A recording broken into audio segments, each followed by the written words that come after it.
Hello, my dear students. I hope all of you are studying enthusiastically. And if still you are getting any problem, send me your problem in comment section. So let's move towards our today's topic.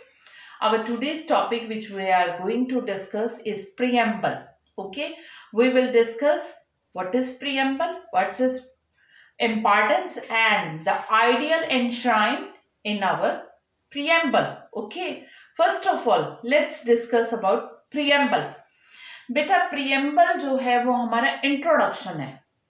Okay, preamble is an introduction to our constitution. The main thing इसमें philosophy, aims, purposes of the government, everything is contained. Okay, और ये जो है courts के लिए भी एक की तरह काम करती है to interpret the constitution. Okay, it is soul. Soul मतलब ना आत्मा. ये एक सॉल है. बॉडी से सॉल निकाल दो, क्या है? Dead.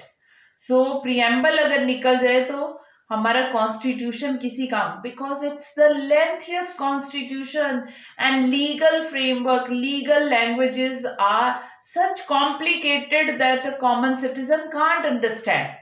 So read the preamble, understand the preamble, you will understand the whole constitution. Means what is the philosophy, what is the main purpose and aim of the government, वो क्या काम कर रही है, लीगल है नहीं है, प्रियम्बल के थ्रू हम सब समझ जाएंगे. Okay, so let's discuss the preamble.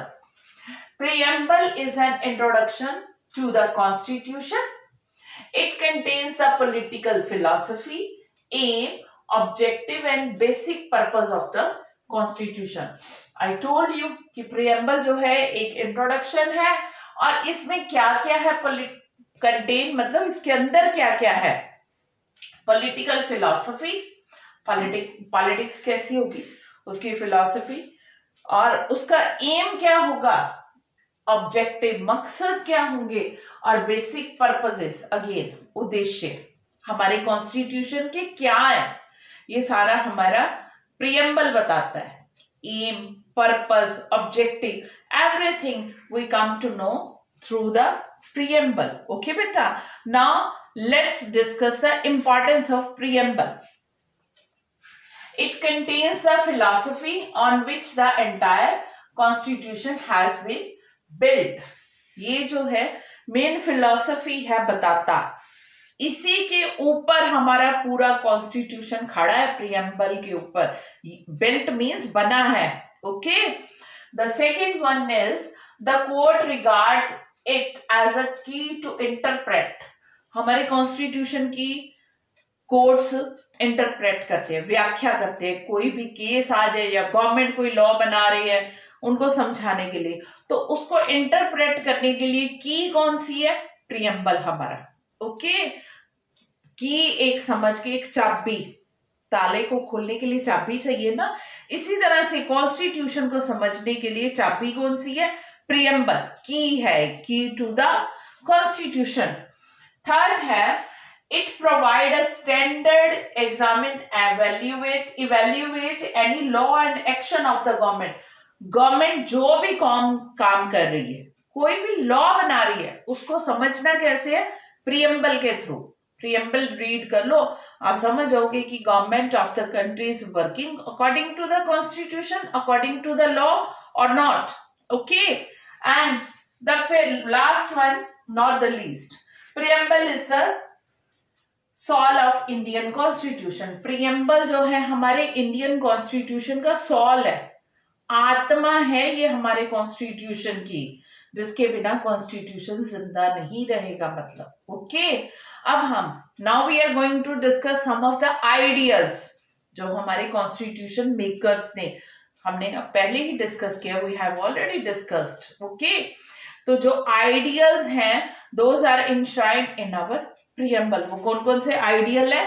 The very first is sovereign state.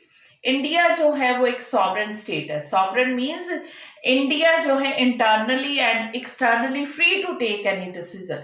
हम लोग अपने इंटरनल मैटर के और एक्सटर्नल मैटर के टोटली फ्री हैं डिसीजन लेने के लिए। नो अदर गवर्नमेंट और power can dictate any order, और हमें किसी तरह से इंटरफेयर नहीं करेगी। They will not interfere in our internal matters. Okay, you must have remember कि जब इंडिया ने अपनी रोड्स चाइना के बॉर्डर के साथ बनानी शुरू की थी, रेलवे रोड्स क्रॉसिंग वगैरह बनानी शुरू की थी, rail tracks you can say, तो चाइना की गवर्नमेंट ने कहा था इस काम को बंद करो। तो इंडिया के फॉरेन मिनिस्टर राजनाथ सिंह ने, उस टाइम फॉरेन थे, अब डिफेंस मिनिस्टर, साफ कहा था कि हम अपनी टेरिटरी के अंदर जो मर्जी करें, आपको हमारे इंटरनल मैटर में इंटरफेयर करने की कोई जरूरत नहीं। So this very much prove that India is a sovereign state. Sovereign means we are totally free to take our own decision whether those are internal or external, related to internal or external matter. The very second is socialist state. India जो है वो एक socialist state है, ठीक है। पूरी तरह से कोशिश करे कि इकोनॉमिक जस्टिस सबको मिले, ओके, अमीरी गरीबी का भेदभाव जिसको कहते हैं कम किया जाए, ओके, पूरी तरह से एस्टैब्लिश करने की कोशिश की जा रही है।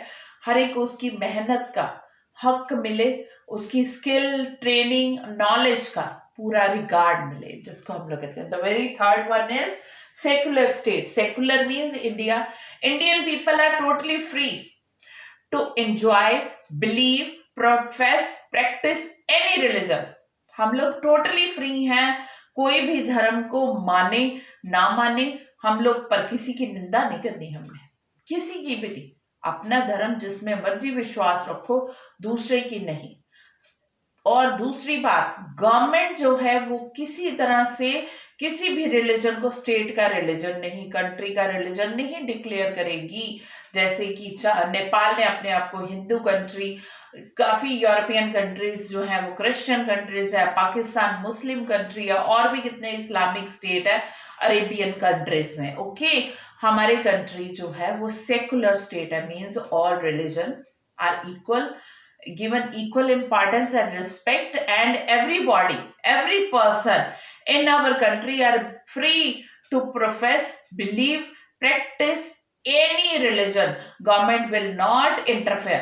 गवर्नमेंट कोई दखल अंदाजी नहीं करेगी जब तक वो धार्मिक रीति रिवाज दूसरों को नुकसान नहीं पहुंचा रहे, ओके बेटा।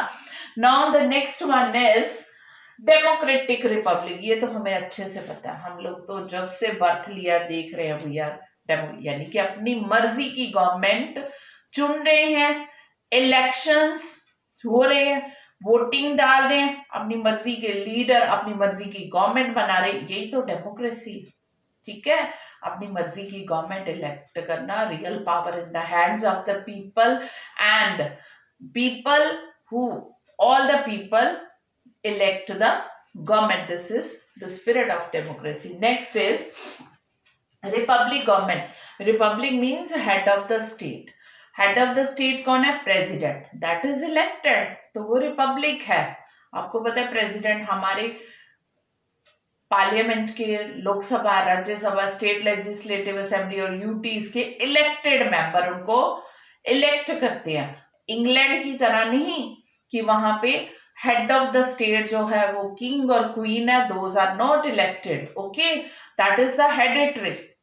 हेडिटरी है पैतृक, जिसको अगर राजा की डेथ होगी तो उसका बेटा, उसके बाद उसका बेटा गद्दी में, सेम चला आ रहा है इंग्लैंड में, हमारे कंट्री में नहीं। Head of the state is elected, so India is A Republic state. Next is justice, liberty, equality. Justice means न्याय, सबके साथ इंसाफ होगा।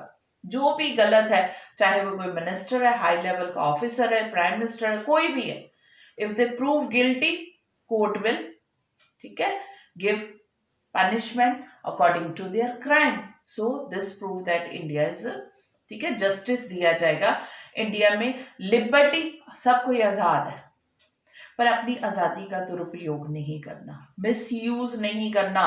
कोई अपनी लिबर्टी का, आजादी का मिसयूज करता है, means that is crime. Otherwise we are liberal, ठीक है।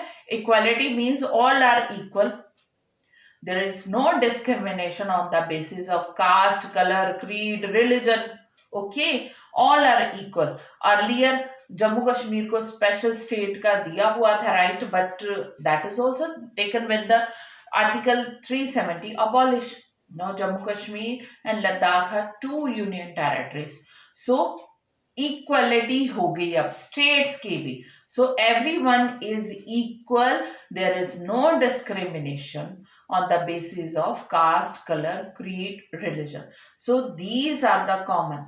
Okay, we have discussed about the preamble, its importance and ideals enshrined or features. You can also say features of the preamble. So take the screenshot and memorize this topic. If you are getting any problem, send me your problem in the comment section, and don't forget to subscribe the channel. That's all for today, beta. Take the screenshot.